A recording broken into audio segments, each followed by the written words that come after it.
Hey everybody, this is Jim at SP500chart.com. It's about 4:30 on May 1st, 2014, and we're going to look at the S&P as we do after every day's close, trying to use some time-honored techniques to understand even these modern markets. Before we take a look, I need to remind you as always that the website and this video are for educational purposes only, and nothing stated at the site or in this video is intended to be used as investment advice. I can draw lines on charts, but you have to draw your own conclusions from your own research and make investment decisions that are suitable for your personal financial situation. I am not a licensed financial professional. I'm just a guy who draws lines on charts. So let's take a look. Well, let me state the obvious first, and that is we did not close over 1900. That is, for better or worse, is my personal threshold for where I think we can say to ourselves, yes, we're going to the mid-1900s. And I know it seems like a twisted form of reverse logic, because clearly, if we're going to go to the mid-1900s, we got to close over 1900 at some point. But what I'm saying is once we get that close over 1900, then I think we should see follow through. So I just want to make sure that's kind of like where I'm looking at this and saying, okay, we're good to go now. The good news is with what we saw today is that even though we were really flat on the day, the good news is we didn't bounce down out of this 1884-ish area. We spent a little bit of the day above that. As a matter of fact, our high today was about 1888, and our low was about 1877, and we finished the day right around 1883. Again, this is the BATS exchange, which may not be just right. You know, it's not going to line up with necessarily with what the official close for the S&P is, but it'll be within a very, very, very small margin of error. So we traded a little bit of up above this line today, could not stay above it, and I'm just waiting to see, are we going to power up above this? Are we going to eventually do that? And if we do, you know, we've got this almost looks like one of our bullish patterns here. You know, we've seen them before. I'm going to leave this line right here, but we were looking at this as maybe being a little a triangle pattern with a flat top. See, there it would be right there. If that is the case, it looks like we sort of came down to back test that line. But I'll remind you, if this is what we're looking at in the way of a pattern, the target is tiny. You know, because it would be the height of this first reactive move right here, which means the target from our pattern would be about 1892, 1893.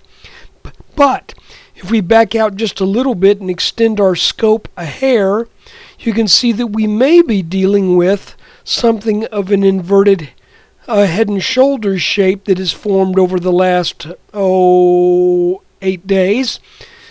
Meaning, if we get over this line with a little conviction, then I think we have a minimum target of about 1920. But then we also have, if we back out a little bit, an even potentially larger pattern that's based upon the depth of this this low down here under 1820, and that has a target of 1957. If we back out even more, you'll see we have this kind of inverted head and shoulders shape back here that took place from January through the end of February, or roughly the end of February. And where is that? It's got a target, 1957. So it looks like we have a number of things sort of lined up here for a nice bullish move, but something is keeping us from making that move. Now, at one point, I alluded to the possibility that we could be seeing a bearish pattern develop. And I wanted to wait a little bit before I mentioned this. And then one of the main reasons I wanted to wait was it really wasn't a very well-formed pattern. But there was a possibility that we could be dealing with a diamond top. And if that were the case, then we would be looking at a little bit of extreme movements in the middle of this 1840 to 1884 range. But what I saw today sort of brings that whole idea into question, and I'm glad that it does. And basically, it's very simple. If we take a line off of our all-time high and extend it here off of this high where we bounced off of 1884 once before, back in the latter part of April, you can see that we broke out over this line. So that sort of invalidates it to some degree, the idea that we may be forming a diamond pattern here. I just don't think that's what we're doing. So, what do we look for going forward? Well, I'm going to be Johnny One Note and say we're looking for the same thing. We're looking for a move over 1884 that takes us to a close over 1900. If we get that, then I think the S&P is a pretty safe bet. Once we get over 1900 with that close, that we put on about another 3% move to get us into the mid to upper 1950s. I'm glad that we're up here at this line again. It's much better being up here trying to work out a way to crack through this than it is hanging around in the 1840s and 1850s wondering if the bottom is going to crack. So, keep our fingers crossed coming into tomorrow. Oh, by the way, I've been talking about the biotechnology sector, and the reason I've been talking about that, for two reasons. One, I've got biotech stocks, okay? But two, the biotechnology sector really crashed hard. And I'm going to take a real quick look at IBB one more time so we can see maybe how that's doing. You can see here that the biotechnology index was in a parallel channel that was descending. That was the crash. That took the IBB down from a high of about 274 down to a low of about 206. Okay, 207. That is a significant downward move. That is a loss of about 70 points, which when you're at 270, that's more than 20%. And that took place within a month and a half. But now you can see that the biotechnology index has gotten over this resistance line, come back for a back test. It made an inverted head and shoulders pattern with a neckline here, and right now it looks like we may be forming a potential nested inverted head and shoulders pattern, to where if the IBB can crack 235, then we start having a target of roughly 257, 250, well, actually closer to 260.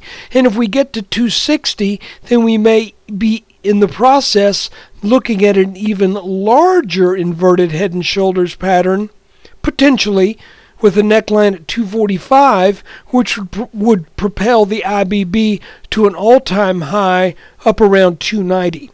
Just wanted to point that out because I think this was one of the driving influences in the weakness of the S&P. Back to the S&P now. Here we are on an hourly chart, and this really, I think, puts it in, oops, excuse me, didn't mean to do that. I want to go back to my hourly. I just clicked on something inadvertently and it all got wonky on me. Here we go. There you have it. Looks pretty clear. For 2 months, we have been in between 1840 and 1884, with the exception of a few days in April when we were above it, and then a few days again in April when we were underneath it. So let's see.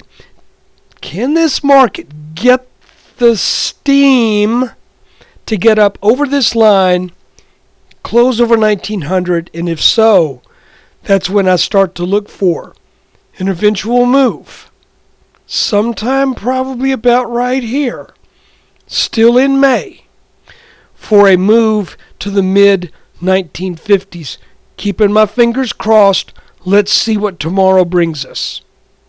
One thing I know tomorrow will bring will be another video, which I will do over the weekend, where we'll review this past week, as well as specifically what takes place in the markets tomorrow. Folks, I want to thank you for your support. I want to thank you for being a part of this for the last couple of years.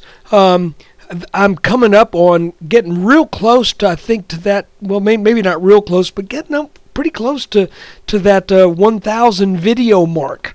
So, guys, I just want to thank you again for the support you've shown me over the past few years. I hope you continue to get something out of this. I know it's been kind of a long and drawn out couple of months with just going sideways, but you know, no analysis that I could do is going to push it one way or another. All we can do is look at it, see what it's done, and say, now what can we reasonably expect from this? So that's where we've been. Thank you for your patience. Thank you for your continued support. Take care.